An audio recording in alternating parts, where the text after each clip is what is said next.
Вітаю! Я хочу розповісти вам про плоди аличі, які я вже декілька років збираю, що з них готую і наскільки це корисний харчовий продукт. Я її збираю і, по-перше, готую пастилу. В ній дуже багато пектинових речовин міститься, і за рахунок цього пастила не тріскається, аличу не потрібно відварювати. Єдине, що вона трошечки кисловата. І якщо ви хочете більш солоденько, то потрібно або меду трохи додати, або солодких яблук. Алича містить в собі вітамін С, каротин, наприклад, от жовті види, цукри. Але найбільше вона містить в собі органічних кислот, пектинових речовин, як я вже сказала.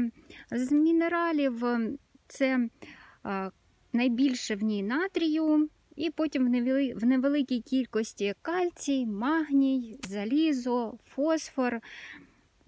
І найцінніше, на мою думку, в ній це пектинові речовини. А як ви знаєте, пектинові речовини – це ще й добрий пребіотик. Також містить і клітковину, яка допомагає гарній роботі нашого кишківника. З аличі виходить гарний оцет, який доволі має такий нейтральний смак, і він більш універсальний від, наприклад, як дуже ароматні, такі як малиновий.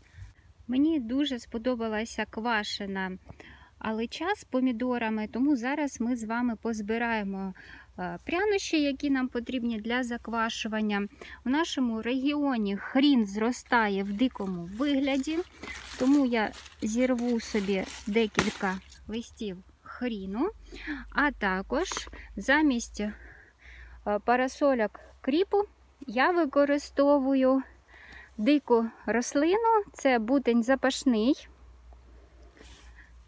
І він вже, бачите, насіння собі тут зав'язав. І отакі насінневі кошики бутня запашного я використовую. До речі, це насіння можна збирати, сушити. Зараз воно ще трошечки молоде, трошки пізніше можна його збирати. І або цілими додавати до супів, або його молоти і тоді додавати як мелений коріандр, наприклад. Про бутень запашний я доволі часто вам показую та розповідаю. З листя я полюбляю квас робити.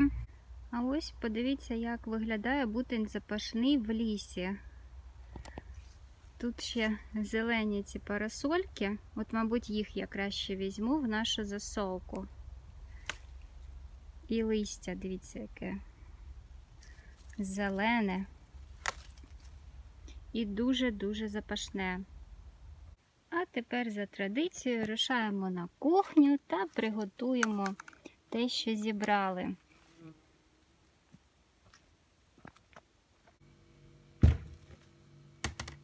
Мені подобається квашена алича разом з помідорами і яблуками, тому показую так, як я роблю.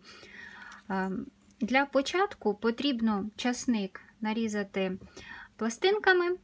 Помідори я отак от наколюю зубочисткою в 3 місцях, і так само я роблю з кожною аличею. А далі все дуже просто. Так само, як ми квасимо огірки, помідори, викладаю шарами листя хріну, бутень запашний,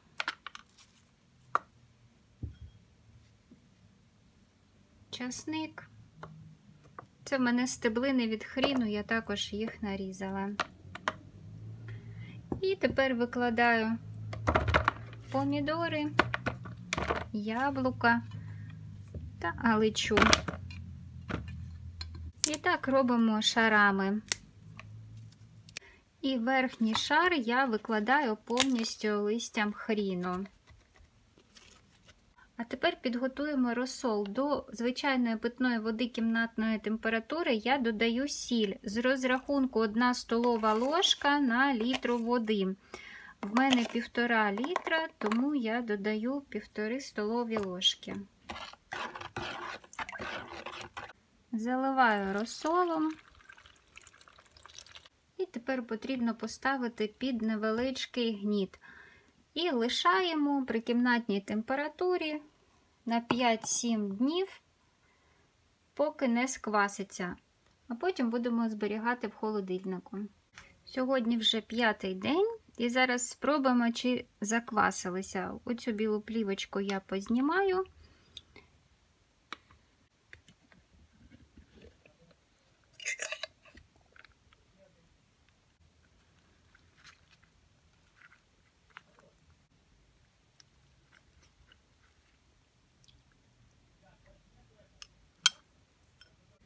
І тепер закриваю просто кришкою і зберігаю в холодильнику.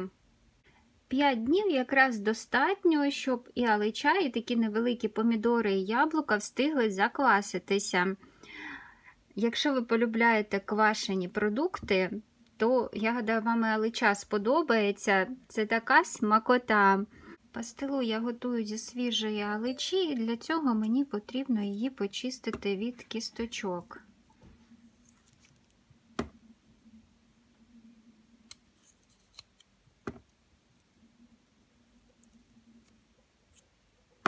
Очищену від кісточок аличу потрібно перебити блендером та перетерти через сито.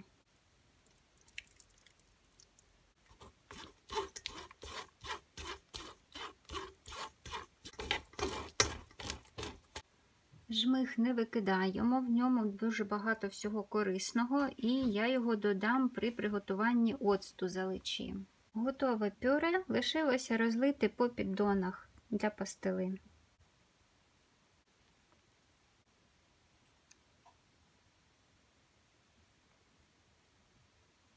Сушу в сушарці при 45 градусах.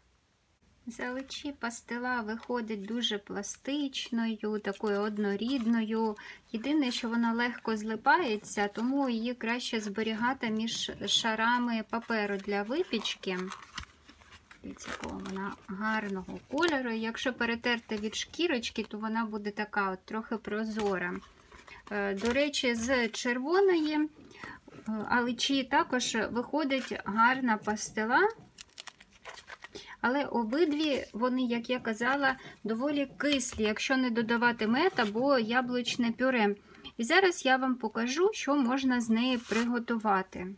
Готуємо такі своєрідні цукерки з пастили. Взагалі можна використовувати будь-які інгредієнти, горіхи, насіння. От я буду використовувати насіння соняшника, я його попередньо промила, висушила.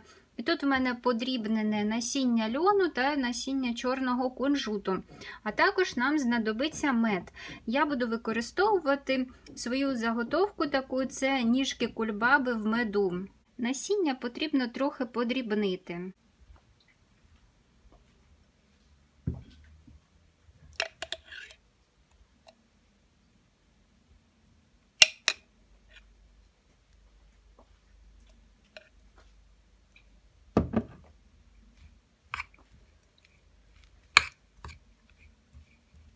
Тепер лишилося начинку розподілити по нашій пастилі.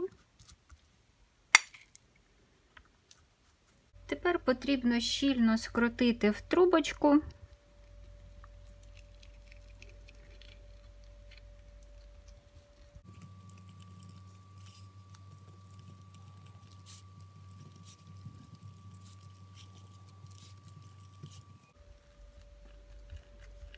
І дати трошки полежати нашому рулетику. Нарізаємо дуже нагостреним добре ножем.